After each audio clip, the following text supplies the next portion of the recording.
Hey YouTube, what's up? It's Anna, and today I am here with a video to reward myself for doing half of my homework.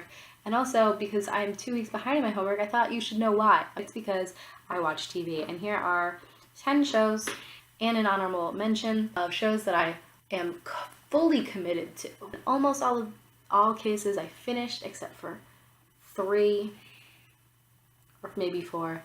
And because they're ongoing and I really feel like I'm committed to them. And why I'm committed to them.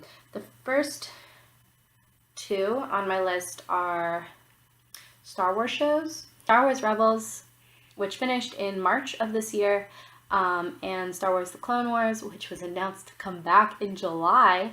Star Wars Rebels is a show that takes place between episodes 3 and episode 4. It follows Ezra Bridger, who's a little Jedi, and his space family, and they beat the Empire. Star Wars Rebels is found family in the purest sense. They have like just such a great family dynamic, and also you get to see like Ezra coming into his own as a Jedi, and Kanan really coming into his own as a Jedi also, to see all of the characters develop into really strong and confident people who could really kick the Empire's ass, and I just really love them. The Clone Wars takes place between episodes 2 and episodes 3, and it follows Anakin and Obi-Wan and all of the Jedi and all of the clones, and just how the Clone War operated on a day-to-day basis. Mostly it follows Anakin and Obi-Wan and Anakin's Padawan Ahsoka. They they fight the good fight, and in the end it's not enough.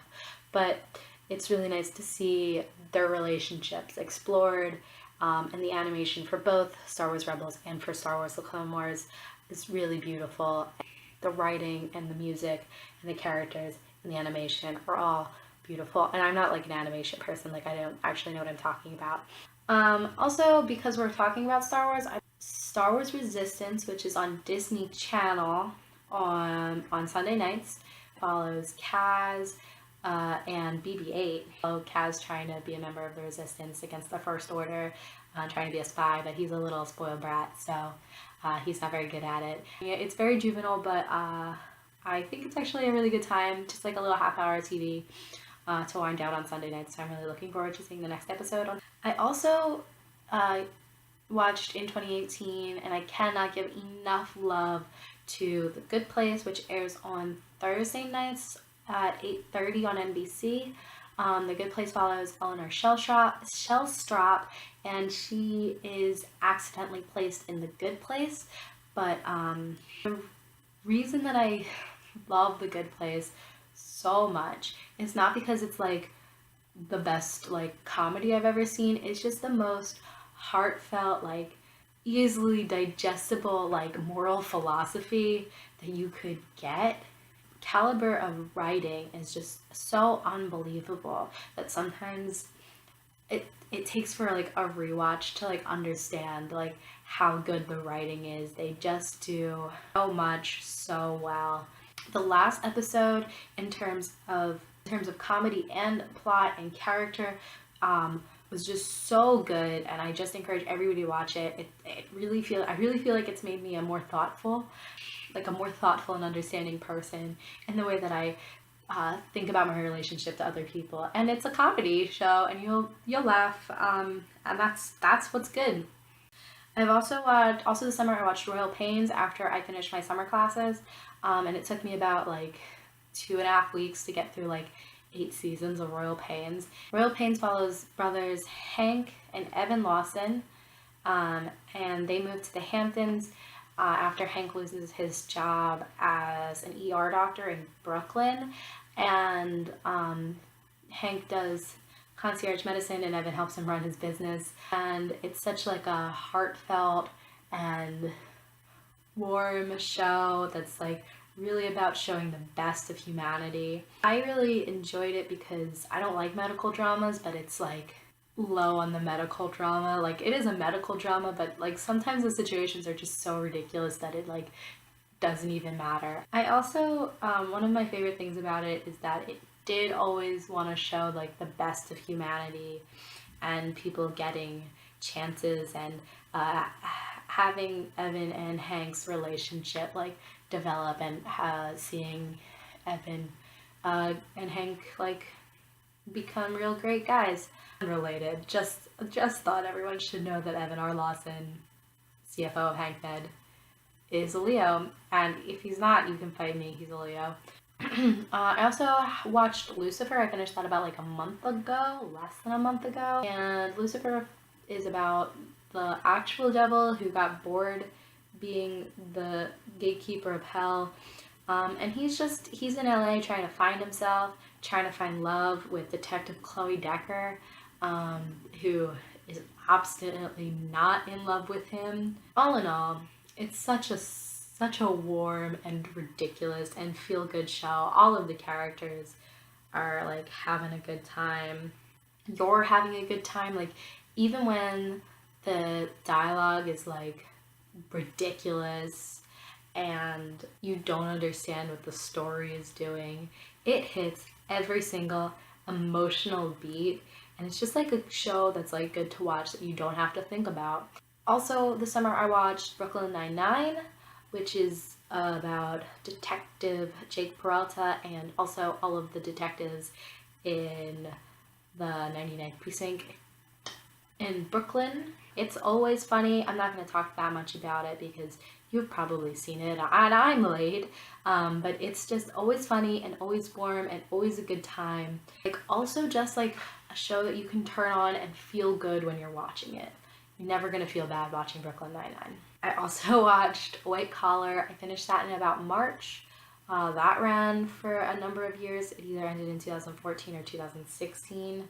It follows con man Neil Caffrey as he tries to reform his ways as a CI for Agent Peter Burke, and it's really about Peter and Neil's relationship, and they go on wacky adventures, and Neil never doesn't deserve any of Peter's trust because he constantly is just doing things that he shouldn't be. But you know what? I don't care, because I immediately was like, Neil Caffrey is my son, and he is my son.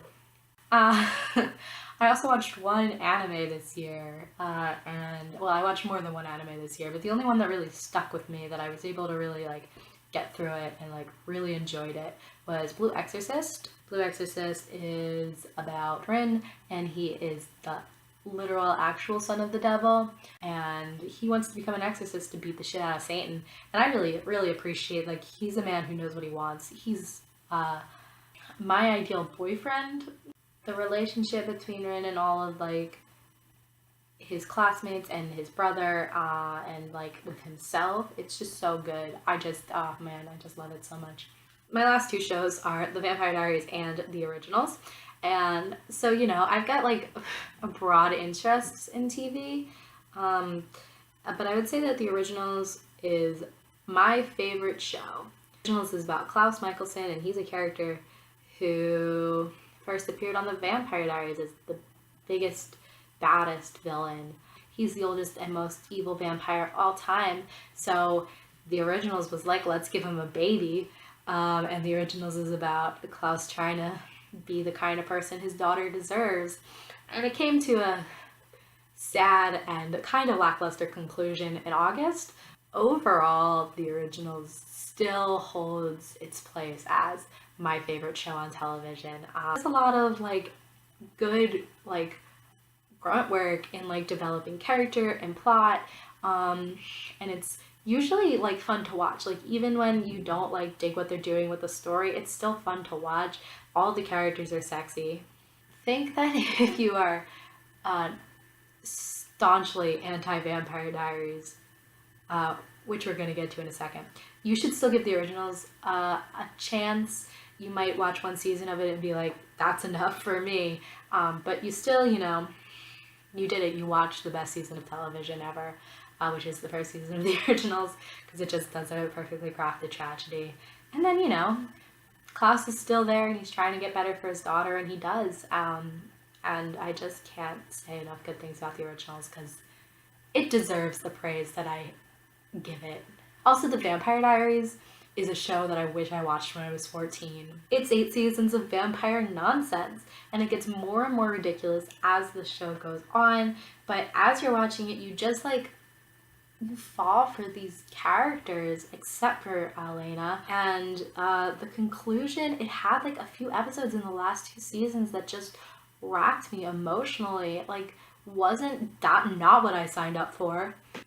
I'd also like to give an honorable mention, to Supernatural, which I don't really watch anymore, but I did watch seasons 12 and 13. Season 13 was just so much better than anything that they've done in years. Like, a couple of other honorable mentions is The X-Files, which I think everybody should watch all the time, but I didn't watch it in 2018 because reboots of The X-Files are just ridiculous and it should have died in the 90s. And also Psych, which it should be over. I'm glad it's over. Psych the movie was really good. I'm like mad as hell that Sean and Jules didn't have like a proper wedding. Like, Juliet deserves better than that. That's my video. Next week on Thursday and on Friday, author Angie Cruz is coming to visit my school. I am gonna do like a little review of Soledad by Angie Cruz and say some real things about it. So if you viewers who wanted to just watch me talk about some shows that I liked know anything about Soledad or read Soledad and have anything you would like me to pass on to Angie Cruz in class, or have any questions that you would like me to address, then you can leave that as a comment. Ooh, engaging with viewers. That's what I thought. Otherwise, I'll just see you next Sunday with a little video about the book Soledad by Angie Cruz.